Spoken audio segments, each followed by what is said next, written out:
അമേരിക്കയുടെ ഭീഷണികളും മുന്നറിയിപ്പും അന്ത്യശാസനവും തുടരുമ്പോഴും ഏകപക്ഷീയമായ കരാറുകൾക്ക് വഴങ്ങില്ല എന്ന നിലപാടിൽ ഉറച്ചാണ് ഇറാൻ നിൽക്കുന്നത്. ഇരുഭാഗത്തിനും ഗുണമുള്ള വിൻ വിൻ സാഹചര്യം ഒരുങ്ങുന്നതിനനുസരിച്ചാകും ചർച്ചകളുടെ വിജയമെന്നാണ് നിലപാട്. ഇറാന്റെ ആണവ കേന്ദ്രങ്ങളിൽ പരിശോധനയ്ക്ക് അന്താരാഷ്ട്ര ആണവോർജ ഏജൻസിയെ അനുവദിക്കുന്നതും കൃത്യമായ പ്രോട്ടോകോളുകൾക്കും പാർലമെന്റ് അനുമതിക്കും ശേഷം മാത്രമാകുമെന്നും ഇറാൻ നിലപാട് വ്യക്തമാക്കി. വ്യാഴാഴ്ച നടക്കുന്ന ചർച്ചകൾക്ക് മുന്നോടിയായി ഒമാന്റെ നേതൃത്വത്തിൽ വിവിധ കക്ഷികളുമായി തിരക്കിട്ട ചർച്ചകൾ നടക്കുകയാണ്.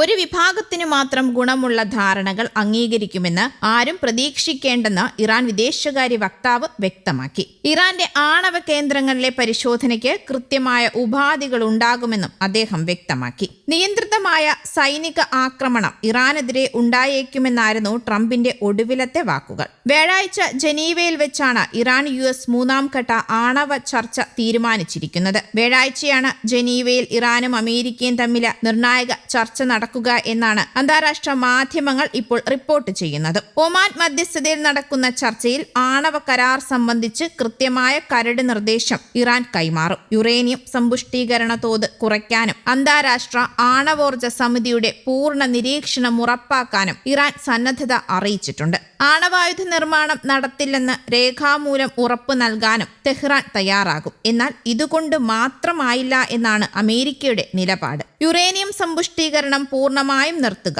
സമ്പുഷ്ടീകരിച്ച യുറേനിയം മൂന്നാം രാജ്യത്തേക്ക് മാറ്റാൻ തയ്യാറാവുക എന്നിവയാണ് അമേരിക്ക ആഗ്രഹിക്കുന്നത്. ഇതിനോട് യോജിപ്പില്ല എന്നും ആക്രമിച്ചാൽ മേഖല യുദ്ധത്തിലേക്ക് കാര്യങ്ങൾ നീങ്ങുമെന്നും ഇറാൻ വിദേശകാര്യ മന്ത്രാലയം വ്യക്തമാക്കിയിട്ടുണ്ട്. അതിനിടെ സംഘർഷ സാഹചര്യം മുൻനിർത്തി ലെബനാനിലെ US എംബസിയിൽ നിന്ന് ഭൂരിഭാഗം ജീവനക്കാരെയും മാറ്റിയിട്ടുണ്ട്. ഇറാന് അനുകൂലമായി ഹിസ്ബുള്ളയുടെ ആക്രമണ ഭീതി മുൻനിർത്തിയാണ് ഈ തീരുമാനം. യുദ്ധ സാഹചര്യം കണക്കിലെടുത്ത് ഇന്ത്യ ഉൾപ്പെടെയുള്ള നിരവധി രാജ്യങ്ങൾ തങ്ങളുടെ പൗരന്മാരോട് ഇറാൻ വിടാൻ ആവശ്യപ്പെട്ടിട്ടുമുണ്ട്. സ്വീഡൻ, സെർബിയ, പോളണ്ട്, ഓസ്ട്രേലിയ എന്നീ രാജ്യങ്ങളാണ് പൗരന്മാർക്ക് ജാഗ്രതാ നിർദ്ദേശം നൽകിയ മറ്റു രാജ്യങ്ങൾ. മുൻകരുതൽ നടപടിയായി ലെബനാനിലെ US എംബസിയിൽ നിന്ന് ഉദ്യോഗസ്ഥരെ ഒഴിപ്പിച്ചു കഴിഞ്ഞു. അതേസമയം മേഖലയിൽ മറ്റൊരു യുദ്ധം ആവശ്യമില്ലെന്ന് യൂറോപ്യൻ യൂണിയൻ നയതന്ത്ര പ്രതിനിധി കയാ കലാസ് പറഞ്ഞു. എന്നാൽ സൈനിക സമ്മർദ്ദത്തിലൂടെ ഇറാനെ കരാറിലെത്തിക്കാനാണ് US ശ്രമിക്കുന്നത്. ഇറാനിൽ ആക്രമണത്തിന് സജ്ജമാണെന്ന് US സൈന്യം വൈറ്റ് ഹൌസിനെ അറിയിക്കുകയും ചെയ്തിരുന്നു.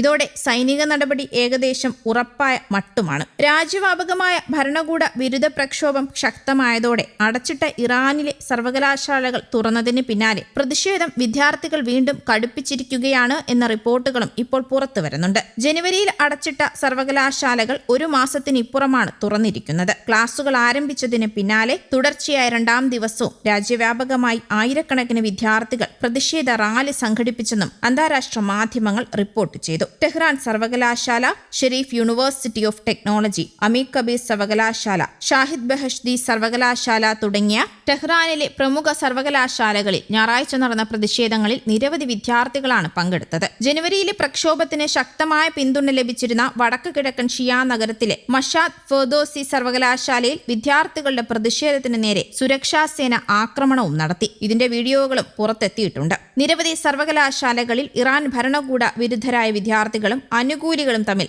ഏറ്റുമുട്ടലുണ്ടായി എന്നും റിപ്പോർട്ടുകളുണ്ട്. ഇസ്ലാമിക് റവല്യൂഷണറി ഗാർഡിന്റെ അർദ്ധസൈനിക വിഭാഗക്കാരായ ബാസിജ് വിദ്യാർത്ഥികളാണ് സർവകലാശാലയ്ക്കുള്ളിൽ പ്രക്ഷോഭകർക്കെതിരെ നടപടിയെടുത്തതെന്നും റിപ്പോർട്ടിൽ പറയുന്നുണ്ട്. സർവകലാശാലകൾക്ക് പുറത്ത് ആയുധധാരികളായ സുരക്ഷാ സേനയും നിലയുറപ്പിച്ചിട്ടുണ്ട്.